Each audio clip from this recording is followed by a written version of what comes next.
Crude oil theft is a major challenge that has plagued Nigeria's oil and gas industry for years, costing the nation billions of dollars in revenue annually. That's revenue loss. According to Nigeria's Extractive Industries Transparency Initiative, NETI, in its recent published data, Nigeria lost more than 4.3 trillion naira in 5 years between 2017 to 2021, including unremitted funds to government accounts. However, the NNPC Limited, in reaction to NETI's report, described the claim of unremitted funds as baseless, saying the federal government is still owing following the accumulation of unpaid subsidy debt. Well, let's put this into perspective and understand what crude oil theft means to our economy, particularly revenue generation and the environment. Mr. Izelaye is a partner, commercial and law energy practice. He joins me to discuss this. Thank you so much. It's good to have you on the program. Thank you very much, Tolu. If you don't mind, you can confirm, can you hear me? Yes, I can hear you. Okay, fantastic. Thank you. So it's commercial and energy law practice, by the way. Yes, commercial and energy law practice. Yes. Okay, thank you so much, Mr. Israel. Let's look at all theft in its entirety. I know we've gone this route before, but first, 4.3 trillion naira, that's according to NETI. But what is your overview of what this is doing to our economy? Talking about the revenue aspect before we now go to the environmental aspect. Okay, thank you. So indeed, there are potentially three sort of big areas of impact we can look at. We can look at the direct impact on revenues. We can look at on the impact on economic development. We can look at the impact in terms of is the impact on revenue. So the impact on revenue is exactly what we've been told there.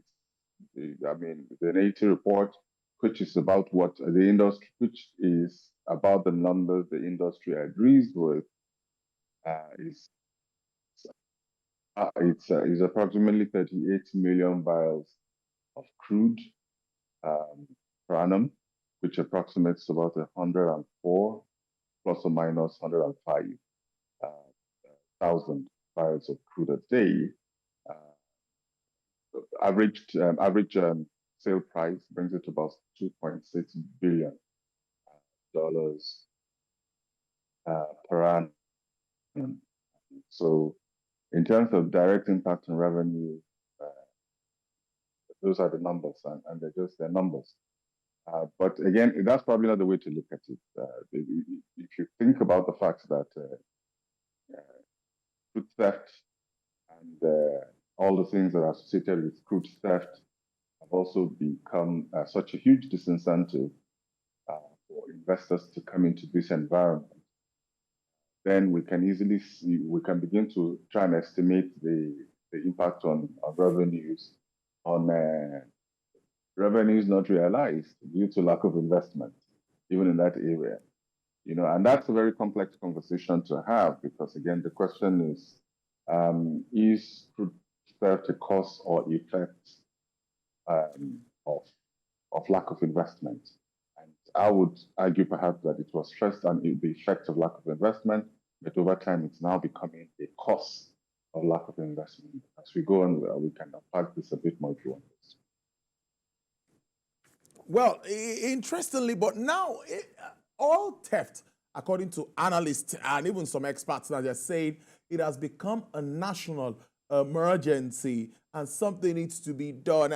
And the way it's perpetrated, it shows that not just an ordinary Nigerian who just go in there to try to rupture a pipeline, try to get products. So many believe that it seems to be like an organized crime.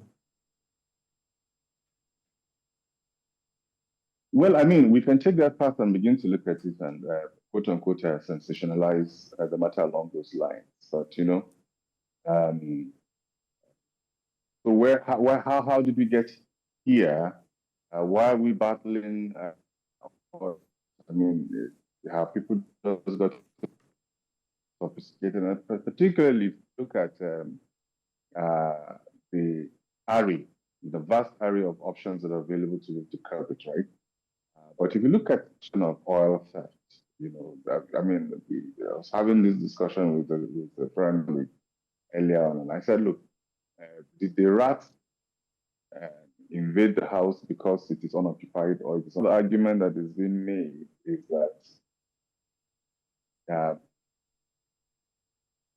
is that what we're seeing today is the consequence of a long highlight here. Is a consequence of a long transition. What do I mean?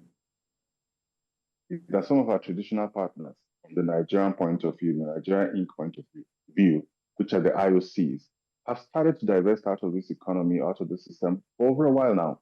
I mean, as at 2012, for example, you had over 160 recounts, wells that are being developed. As at today, you have barely 15, 160 to about 15. So what you see in that space is a progressive decline in investment by the big players and some of our traditional partners. So the model of petroleum operations in Nigeria needs to change. And I think the sooner we confront that, because what it is that we've buried our heads in the sand and we have refused to acknowledge the fact that the operating landscape has changed, is changing and has changed. Historically, what we had were vertically integrated operations. And those big operators had upstream assets, had pipeline systems, and then they had terminal facilities. They maintained those assets all the way to the terminal and they funded that. But, they have progressively defunded that, signaling to this economy that they're on their way out. Two critical areas where we're not seeing sufficient investment. Well development, which I told, and perhaps surveillance of facilities along the way. Perhaps it is time for us to begin, like I said, to rethink the operating environment.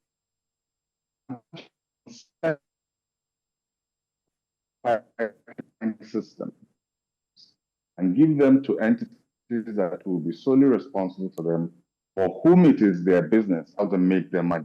That's one way to look at and take them together. Is that as devastating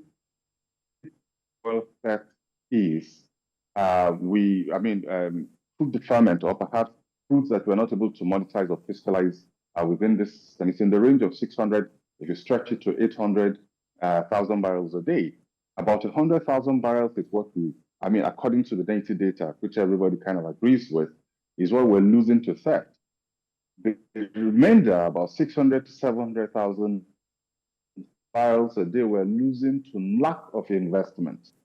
Again, the question around lack of investment. So they feed into themselves, and so that we're not fixated on food theft and blame all our revenue loss, the opportunity to eyeball the fact that Nigeria, for a variety of reasons, has not been a destination of choice for investment over the last decade plus. And that's what we need to be fixing. Why not neglecting release just make one last before I leave there. I mean, I come from the point of view that you can't widespread criminality. Sometimes you need to change your system so that you police just about 5% of criminality. But if you're attempting to police 100%, then you'll be playing cowboy and thieves, and you're probably not getting anywhere. Network is not too favorable. We are not getting the best of this, but we're trying. Mr. Israel Aye is a partner, commercial and energy law practice there. Thank you so much. But before I let you go, staying with this topic, looking forward, today we got a report that Nembe crude, a specific kind of crude is also out, and government is looking at selling so fast to ramp up. What do you think about our production quota, considering these issues that we have with vandalism, with theft, and all of that? Can we meet up anytime soon? Any possibility? Well, our installed capacity for exports is put at about 2.1, maybe 2.2 million barrels a day. Growth scenario we're looking at is anywhere between 3 to 4 million barrels a day, on the assumption that if we can hold about 2 to 2.5 million barrels a day in exports, then the balance of that sort of growth scenario to domestic utilization, then we can truly grow a petroleum industry, and that is robust, creating jobs, contributing more to gross domestic product, on and on. You know, but in order, and that's the issue. But in order for us to be able to hit those kinds of growth thresholds, we have to find a way to incentivize investment. We have to find the way to make this again a destination of choice for those to find a way to tackle, as a matter of fact, fruit theft, which has become a problem, which is the point I was making earlier on, which has become a problem. And it is only when we ramp up our capacity, because your OPEC quota is a factor or a function of your capacity. And I mean, for a long time, it was held at between 1.8 million barrels a day to about 1.9 to 2. But because we have consistently underperformed that, I think the best numbers were doing around 1.3 to 1.4 a day, is why those sort of OPEC quota for around, I think, 2004, I read somewhere that we're probably now being allotted about 1.4. It's just based on our capacity to export. But the moment we can demonstrate that we have released a lot of that capacity, I believe that the quota will go up. But we have no choice. We have to maximize the petroleum industry. We have to hit those sort of growth thresholds, and use the revenue and the income we make from that to diversify away from natural resources into a newer economy. But that is not an alternative. That's not we don't have a choice around that. Market. Now, talking about pricing of crude, moving on, considering all of the issues, Russia and Ukraine crisis still on one side, and Hamas-Israel issue too. On the other side, a lot of global issues here that will shape the price of crude, the price of gas, and all of that. What is your outlook, Mr. A? Well, again, how many of those huge for problems? There was COVID, because you have to remember that all of these things came on the back of perhaps on the back of the energy transition.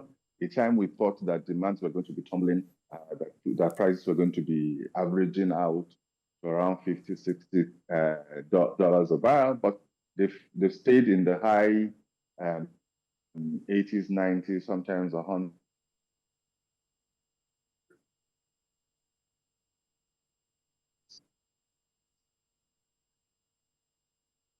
All right, then I must thank you so much, Mr. Israel Aye. Despite the challenges, Israel Aye is a partner, commercial energy law practice. Thank you so much for making sense of crude oil theft. Of course, what it means for Nigeria's economy, particularly at this time where government needs to shore up foreign reserves. That's where the dollars can come in from. So ramping up production, no option, is just the way to go.